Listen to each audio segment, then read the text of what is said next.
Houston, Tranquility Base here. The Eagle has landed. Today on Dirty Bird Tactical, I sip my coffee and I enjoy it. That's good. All right, what do we have for you today? The Canik TP9DA. That rhymed, didn't mean for it to. Check this out, Canik's new offering. Let's take it to the table, show you what it's about.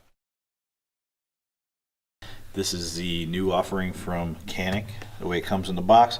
You get the cool thumb brake holster, paddle style holster. It connects to this. You get two 18-round magazines and a bunch of tools and a different back strap for smaller hands. And that's it. And here we go. So as you can see, it has this really cool tan finish to it, or this burnt bronze, if you will. Very nice finish to it. Just a beautiful looking gun for sure. Show you it's unloaded there, but here she is. Now this is their Canik's model after the TP9 version 3, which one of my favorite guns is a version 3 because it is reminiscent of the Walther the Walther P99. It does have the decocker on the slide here, as you can see. It's a little bit smaller than the version 3 and the variants in the past. And you just press that to decock, and it is a striker fired double action gun, which is really cool. So when you decock it here, it does give that long trigger pull, very long trigger pull, and you can see in the back there the firing indicator. Boom, there you go. So very cool there. Very nice trigger. We'll get it out on the range and show you. But this is the TP9DA. I like it so far. Let's shoot it and see how it shoots.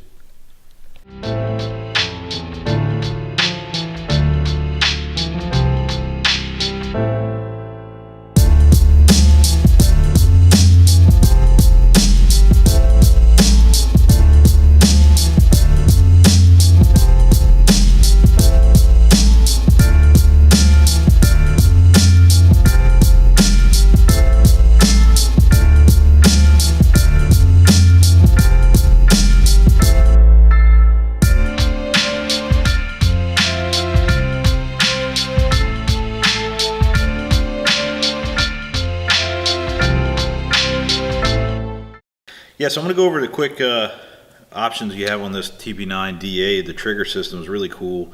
It's very reminiscent of the version 3 before it, the Canik TP9 version 3 and the version 2 behind that. And it's just a more upgraded feature that you have. So we'll go over a couple of the features here. You do have the, the Warren iron sights here, which is really cool, right out of the box. Now I know their Elite does come with the Warren fiber optic front sight. I would like to have seen the fiber optic on this one, but it can be swapped out pretty easily and very cheaply. But the rear sight is nice. It is blacked out, and really good. And let's see, you got a nice magazine release there. It doesn't stick out too far, but it is easily accessible even for me being left-handed. Let's see. Now the trigger system on this is really cool. Like I said, it's kind of the version 3 where you do have the first initial pull, and it has a set right there. And so basically the trigger will stop right here, and you can, from here, it's a 4.5 pound pull straight back, very crisp, clean, and the reset on it is very minute right there, and it stops right where the reset was. It doesn't go much further out past that, just a hair past where it clicks. And again, the trigger pull, it's just a really nice reset and pull. And we averaged 4.5 pounds with in the standard mode, and if you decock it, which is at the top here, you can see it has the decocker from the previous models. It pushes the forward trigger all the way forward and gives it that long, hard double action pull all the way back. Show you that one more time. Decock it, and this is roughly about 7.5 to 8 pounds all the way back. It is stiff. I think that may break up a little bit as you go, but as far as the single action or the standard action on this trigger, to be honest with you, this is the best trigger I have felt in any polymer gun, hands down, hands down. I've had a lot of polymer guns and even some custom guns, and you know, like I said, 4.5 pounds. It even that seems high compared to what it feels like. It is light, it is crisp, it is beautiful. The reset is amazing. If anything, this gun is great just for the trigger alone. Trigger is phenomenal. And if you're safety conscious, you know, the having it decocked, being able to carry it, you know, in that double action mode first pull is fantastic because you have that long trigger pull. It's you know, you definitely have to want to pull that trigger for it to go off. You know, like some other guns that, you know, if you get your shirt cut, it's stuck in the trigger guard when you holster it. I don't feel that, you know, if this was in the double action mode, that you would have that many problems, the same issues. You know, it's a very, very hard pull in that double action. So it kind of gives you everything you want in a gun and a trigger system, along with a beautiful looking gun, an amazing trigger, great sights, and so far, I mean, pretty accurate. Not too bad. Let's shoot us some more.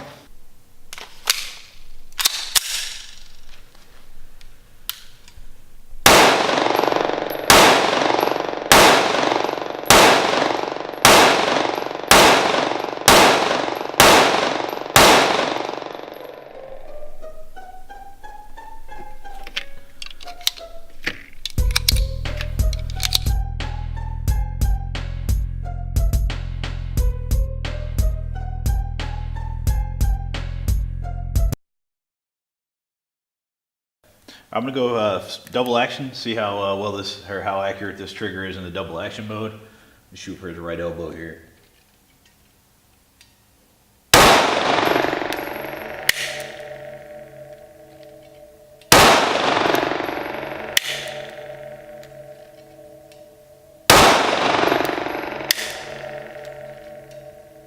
All right, final thoughts and impressions on the Canik TP9DA. You know, overall, this is an amazing gun, amazing pistol for this price category. You know, $429 to $450 is roughly what you find them for. You know, the trigger on this is fantastic. The finish, the quality, it's a beautiful gun. It's very accurate. Warren tactical iron sights. You know, interchangeable back straps. You know, what's not to love about this gun? The magazine release can be swapped over to the other side for left-handed people, which is great. I'll probably leave it the way it is, but overall in this price category, this pistol is very difficult to beat. It's a super accurate, very reliable. You got 18 plus 1 and 9mm. Just a beautiful gun. Make sure to check out Frog Bones in Melbourne, Florida, in the link description below. Go order you one, go buy one from them, get 5% off if you mention our channel, Dirty Bird Tactical. If you don't have one, you need one right now.